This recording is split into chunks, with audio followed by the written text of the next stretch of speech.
All right, so we just went through kind of an introduction of Mark of the Beast. Also went through a little bit about how Yahweh marks his people, real brief on that. And then we talked about how if Satan is the counterfeit of what Yahweh wants, he's probably going to try to get us to do something totally different than what Yahweh wants, which has been his kind of theme from the beginning. Always tempting us to do something different than what God has for us to do. So let's talk a little bit about the mark of the beast and where that generally comes from. So the first time that we see a mark is actually in Genesis chapter 4 when it talks about Cain being marked after he kills his brother Abel out of jealousy and gets in an argument with Abel, ends up killing him, and then Yahweh puts a mark on Cain, not for punishment or discipline. It was actually more for his protection, so that the other people, when he was kicked out of where he was, that the other people around him would not kill him.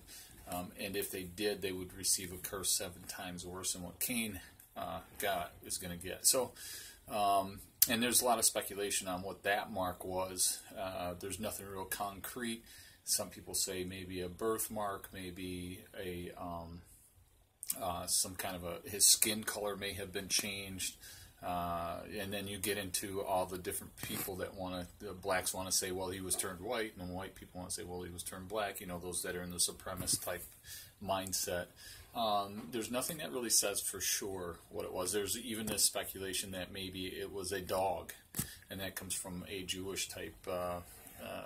Somebody who was thinking through different possibilities in the Jewish culture, that maybe it was even a dog, a sign to others that God had left him a friend to guard over and watch him while he was separated from where he was.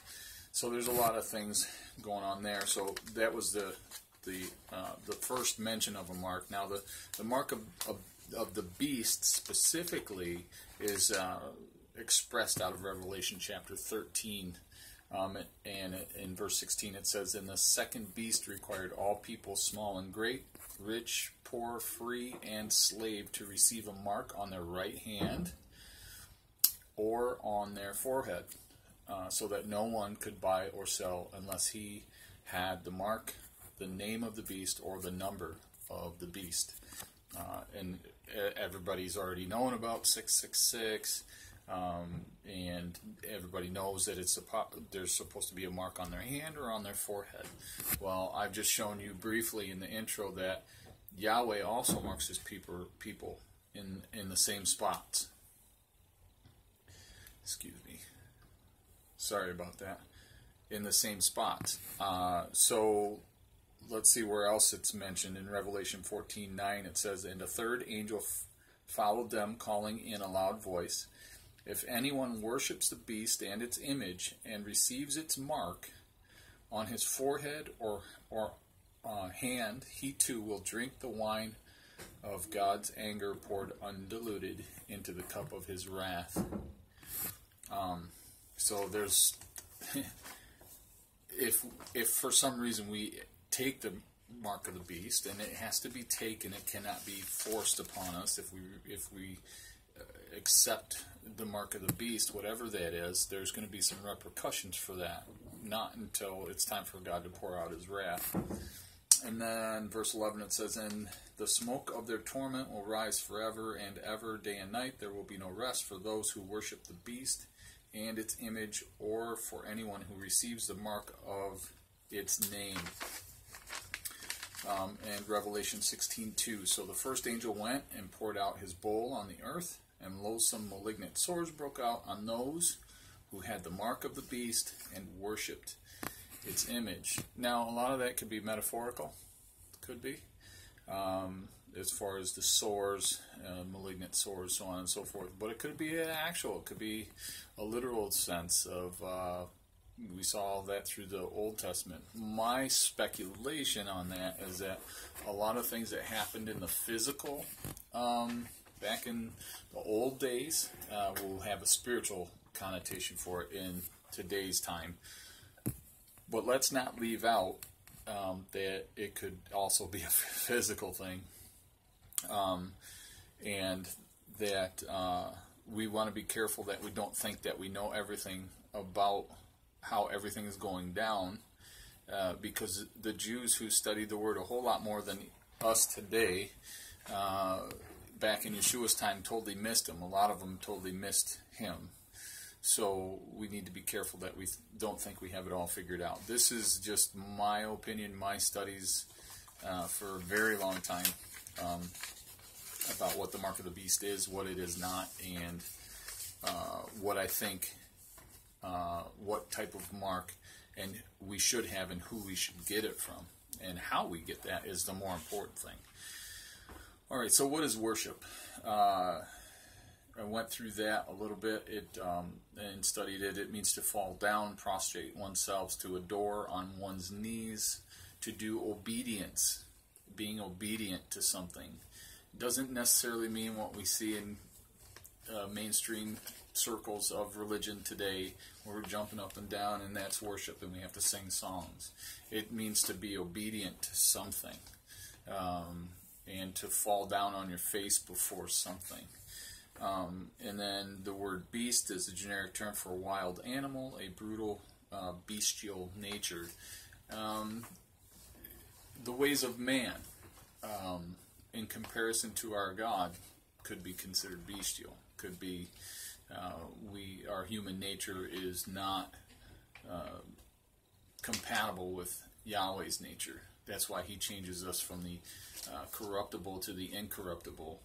He's looking for people that are going to be obedient to his commandments, and be the type of people that he wants to spend eternity with. Well, we have to do something in order to start to become that. What's an image? A mirror-like representation, a counterfeit, the opposite of. All right.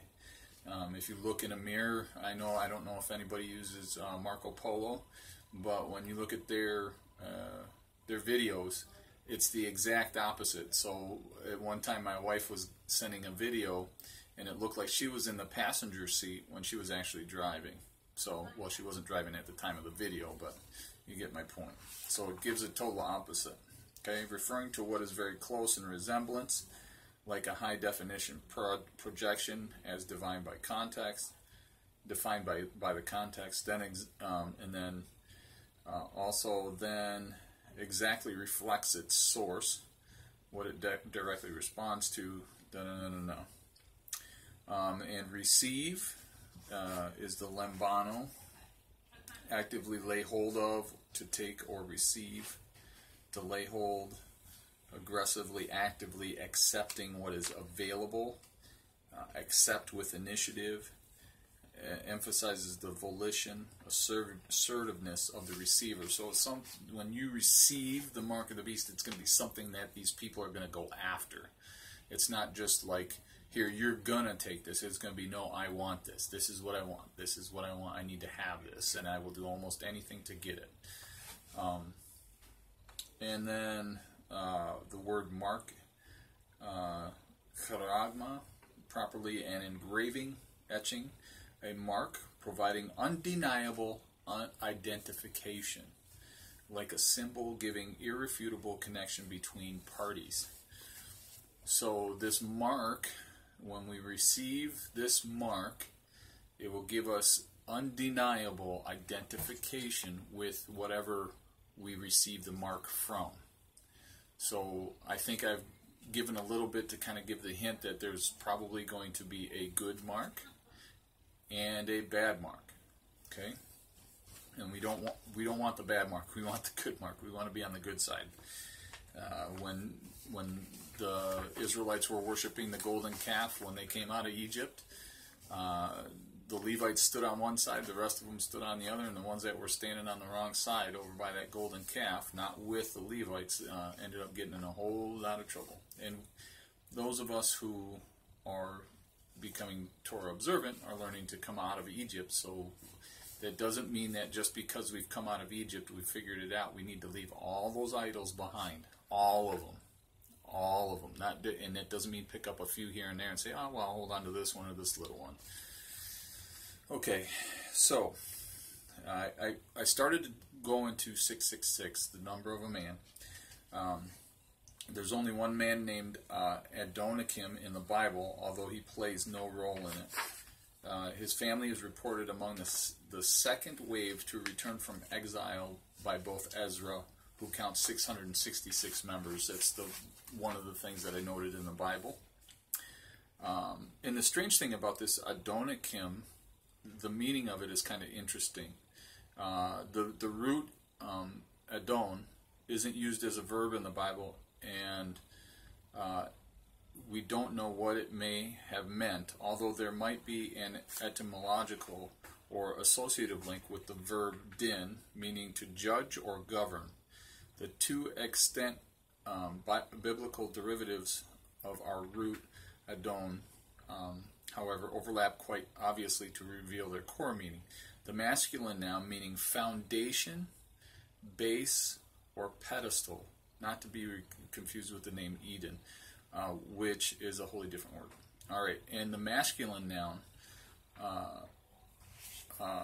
actually the last one, the masculine noun, Eden, not Adon. This next one is the masculine noun.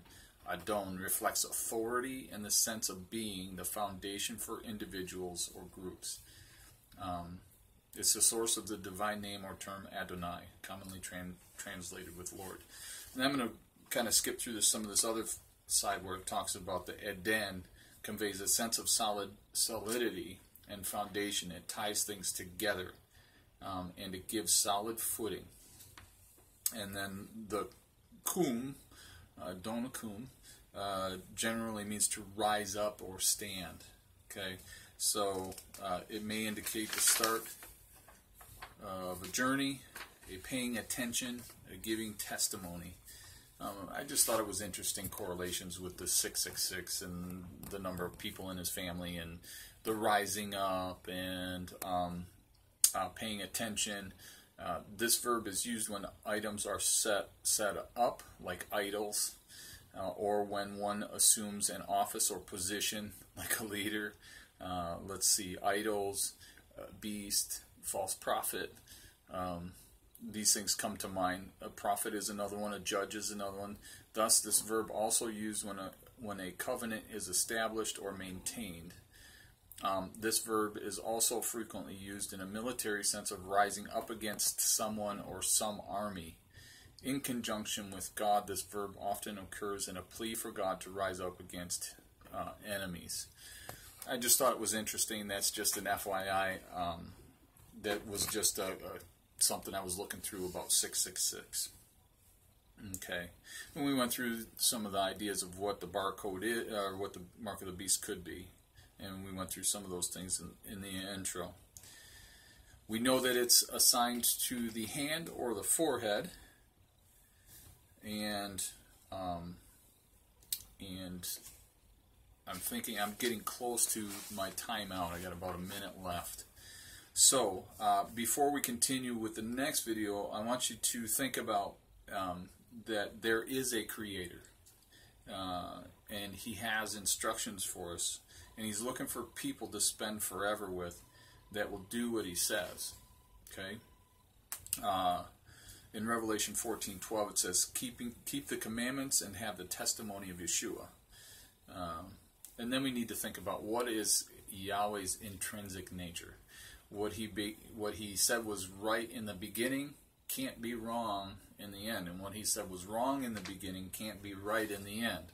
He's the same yesterday, today, and forever. So we need to keep that in mind when we turn to the Scriptures and we try to figure out what exactly is it that He wants us to do in order to be where He needs us to be when He comes back.